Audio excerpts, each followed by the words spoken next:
Hi, everybody. Welcome to a new week in Nora Village. It's Monday morning, and it is the last week before I take a little 2-week retreat. So I'm really excited about that.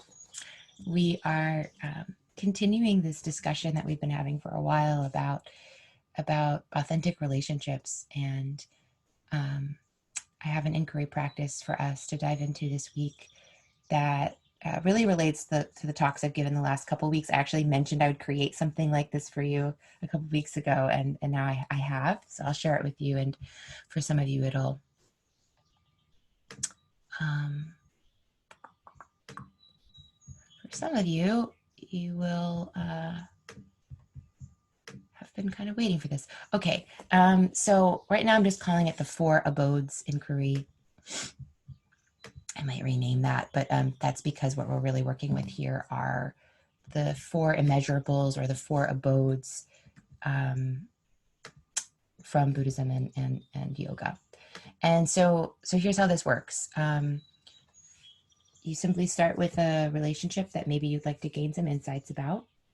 And then there's 4 inquiry exercises here, each one relating to, just emboldening here, each one related to one of these immeasurables. So here, I'll just talk you through it really quick. So the first one is Maitri, and that just means friendship or camaraderie. And so this one, in this one, we contemplate why,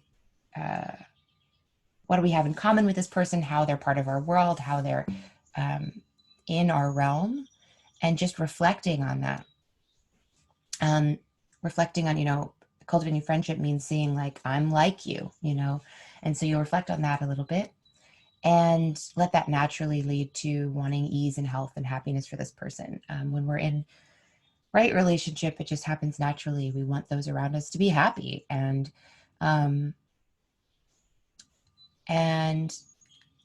at the bottom of this, and this is, I have this caveat at the bottom of all 4 of these, if you can't cultivate this for real, authentically right now, that's okay. That gives you information, right?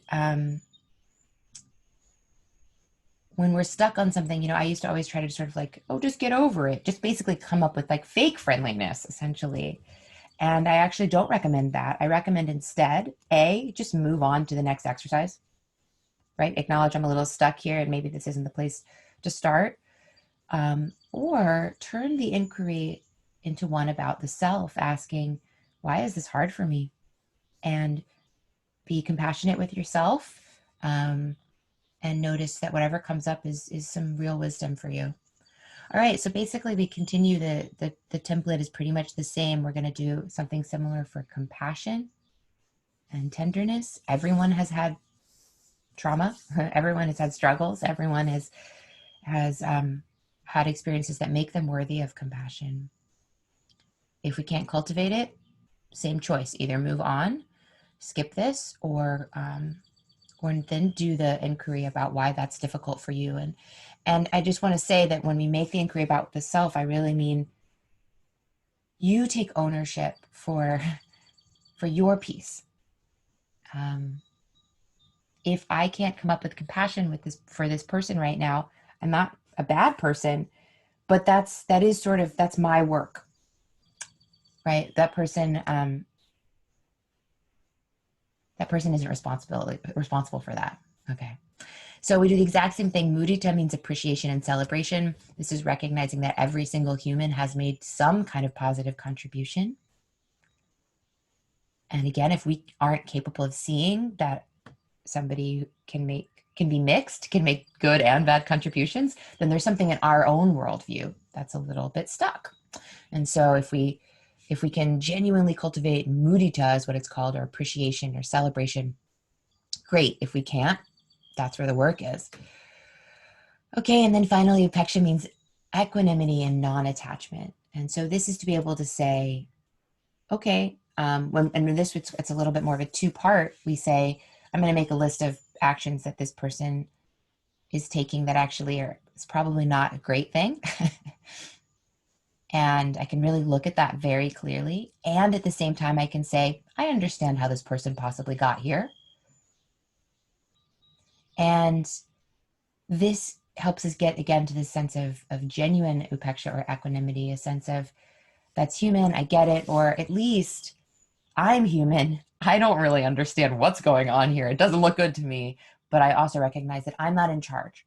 It's not my job to necessarily go in and stop this person or change everything about what they're doing. Okay, that is our inquiry work, and I'm about to do a screen share for those of you who are on the line, and those of you who are following along. I hope that you have some revelations, some insights with this, that it's useful for you. And as always, I really hope that you comment or like or just let me know what is working for you in these offerings. And even better, we would all love to hear a little bit about what you've learned and what your journey has been like with these prompts. So